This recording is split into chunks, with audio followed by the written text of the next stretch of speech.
कक्षा 6वीं गणित में रेशो पढ़ेंगे, अनुपात पढ़ेंगे। बच्चों, दैनिक जीवन में किसी वस्तु की खरीदारी करनी हो, खेल खेलना हो या किन्हीं दो विकल्पों में से ज़्यादा उपयुक्त विकल्पों को चुनना हो, इन जैसे सभी कार्यों में तुलना की आवश्यकता होती है। कौन सी सब्जी बेहतर है, दामों में कितना अंतर है, जैसे निर्णय हमें कई बार लेना पड़ता है।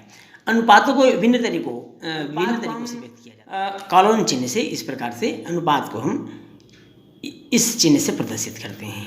अनुपात को इस प्रकार के चिन्ह से हम दर्शाते हैं। अनुपात में हमें यह देखना होता है कि हम किसकी तुलना किससे कर रहे हैं। जैसे मान लीजिए एग्जाम्पल लेते हैं, किसी कक्षा में 20 लड़के हैं।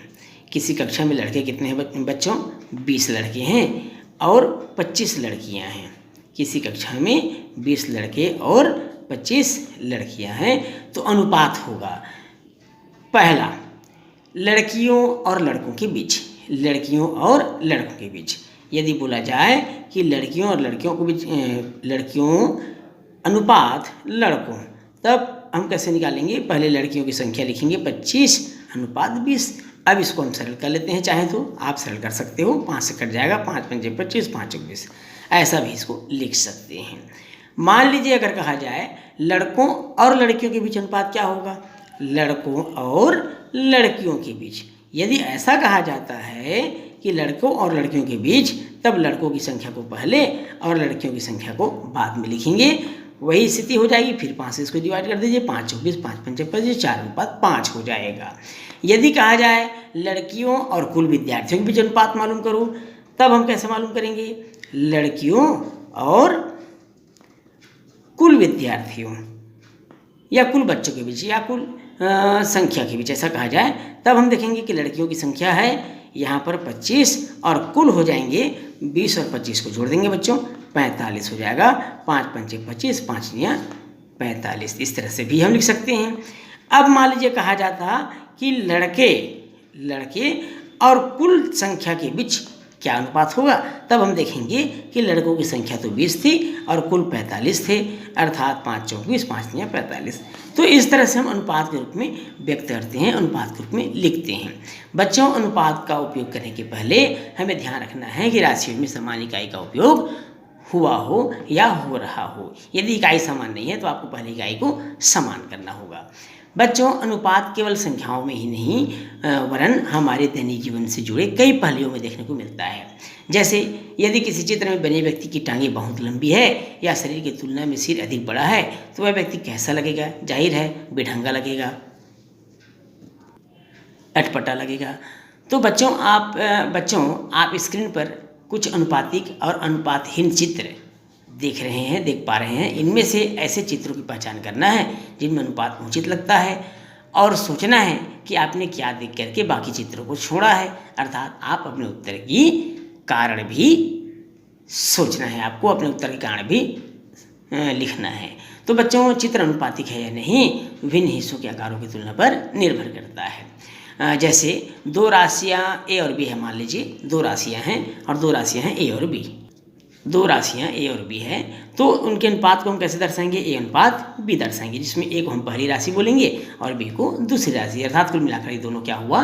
पूर्णांक हुआ। बच्चों, अनुपात ज्ञात करते समय एक ही प्रकार की राशियों को समान इकाई में दर्शाया जाता है, ये हमेशा ध्यान रखना है। आइए बच्चों, देखते हैं एक प्रश्न और उस प्रश्न से अनुपात को हम समझते हैं।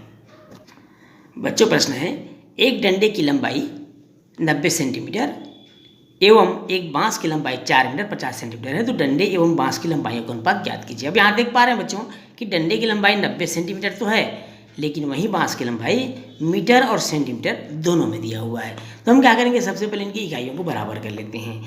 यहाँ आपको दिया है डंडे की लंबाई। डंडे की लंबाई कितना दिया हुआ है? 90 सेंटीमीटर दिया हुआ है। बांस की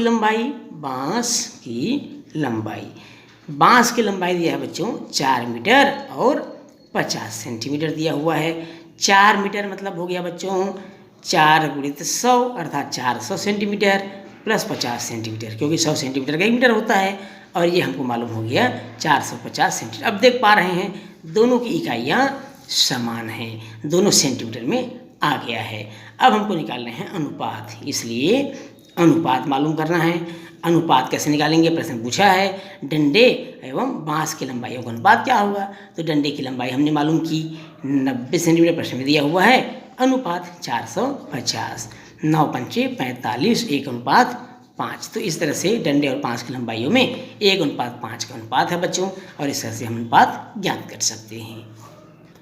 बच्चों अगला प्रश्न है, छोटू एवं मिंटू के बीच 40 टॉफी को 4:1 के अनुपात में बांटना है। सबसे पहले हम देखेंगे बच्चों कुल कितने भागों में हमको बांटना है। 4:1 के भाग में बांटना है, तो कुल भागों की संख्या हमको पहले मालूम करना है। कुल भागों की संख्या, कुल भागों की संख्या। अब कुल भागों की संख्या का मतलब है अनुपातिक योग, अर्थात 4:1। हम इसे जोड़ देंगे तो ये हो जाएगा 5 भाग। अब देखेंगे टॉफी को 5 भागों में बांटना है, तो बांटने पर 4 हिस्सा छोटू को मिलेगा और 1 हिस्सा मिंटू को मिलेगा। अर्थात हम सबसे पहले देखते हैं छोटू का हिस्सा, इसलिए छोटू का हिस्सा, छोटू का हिस्सा। अब आप देख रहे हैं बच्चों छोटू का 4 भाग है, कितने में, 5 में, और कुल मिलाकर टॉफी हमारे पास कितने थे, 40 थे। 5 कम 5, 5 अट्ठे 40, 4 गुणा 8 से कर देंगे बच्चों, 4 अट्ठे हो जाएगा 32 टॉफी। ये जो 32 टॉफियाँ हैं ये मिलेगा हम छोटू को। अब देखते हैं मिंटू को कितना मिलता है। तो मिंटू का हिस्सा, मिंटू का हिस्सा, मिंटू का हिस्सा मालूम करने के लिए वैसे ही करेंगे बच्चों। मिंटू का हिस्सा है 4:1 के अनुपात में, अर्थात 5 में से 1 है, और कुल मिलाकर 40 टॉफियाँ हैं। 5 अट्ठे 40 से भी कट जाएगा, अर्थात 8 टॉफियाँ। अब हम यहाँ हमको मालूम हुआ कि छोटू को 32 टॉफियाँ मिलती है, जबकि मिंटू को 8 टॉफियाँ ही मिल पाती है। तो इस तरह से हमने 40 टॉफियों को 4:1 के अनुपात में बांट दिया, और यही हमारा आंसर होगा। अगला प्रश्न है बच्चों, निम्नलिखित का अनुपात ज्ञात कीजिए। पहला है 5 रुपये तथा 50 पैसे, दूसरा है 500 सेंटीमीटर तथा 10 मीटर, और तीसरा है 8 किलोग्राम तथा 640 ग्राम। चलिए देखते हैं बच्चों इनके बीच का अनुपात क्या होना चाहिए। पहला है 5 रुपये तथा 50 पैसे, 5 रुपये तथा 50 पैसे। अब यहाँ देख रहे हैं बच्चों, एक तरफ रुपये है और दूसरी तरफ पैसे है, तो रुपये और पैसे का अनुपात तो एक नहीं निकाल सकते, वो अनुपात समान होना चाहिए, अनुपात की इकाइयाँ समान होनी चाहिए। तब हम देखेंगे कि 5 रुपये बराबर हो जाएगा, 5 रुपये बराबर 5 गुणित 100 पैसे होता है, अर्थात कितने पैसे हो जाएंगे, 500 पैसे। अब देखिए 50 पैसे और 500 पैसे, ये इकाइयाँ क्या हो गई, इनकी समान हो गई, इससे हम अनुपात मालूम कर लेंगे। अनुपात बराबर 500 पैसे बटे 50 पैसे, कट जाएगा 5 दाम 50, 10:1। कितना गया बच्चों, कट गया बच्चों 5 दाम 50, 10:1। तो अनुपात के लिए इकाइयाँ क्या होनी चाहिए, समान होनी चाहिए, और समान अगर नहीं है तो उसे हम समान कर लेंगे। अब आते हैं दूसरा प्रश्न। दूसरा प्रश्न है 500 सेंटीमीटर तथा 10 मीटर। अब यहाँ भी आप देख पा रहे हैं, एक तरफ सेंटीमीटर है, दूसरी तरफ मीटर है, इकाई समान नहीं है, तो हम पहले इकाई को समान कर लेते हैं।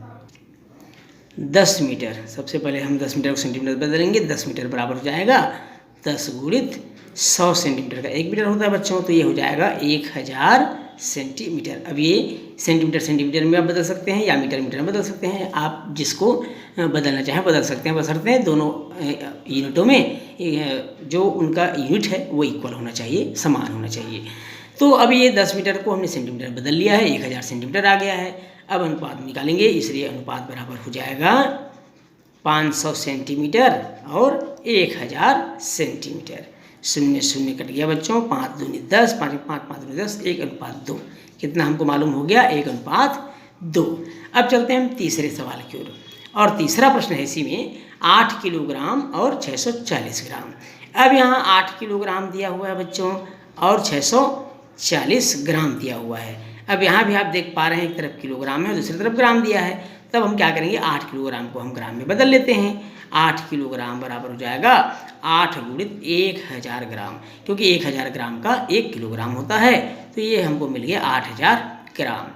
अब 8 किलोग्राम अनुपात 640 ग्राम, तो 8000 ग्राम अनुपात 640 ग्राम। ये कट रहा है क्या, कट गया, काट देंगे बच्चों, 8 से कट जाएगा, ये हो जाएगा 25/2, 25/2 हो जाएगा, अर्थात 25:2। तो इस तरह से हमने इकाइयों को समान करके अनुपात में बदल लिया, और यही हमारा आंसर होगा। बच्चों, इस प्रश्न के साथ ही इस भाग को यहीं समाप्त करते हैं। आज का क्लास यहीं समाप्त होता है। बच्चों, यदि आप चैनल में नए हैं तो चैनल को सब्सक्राइब जरूर करिएगा। वीडियो अच्छा लगे तो वीडियो को लाइक और शेयर भी करना बिल्कुल नहीं भूलिएगा। तो बच्चों, फिर मिलेंगे अगले भाग में। तब तक के लिए नमस्कार।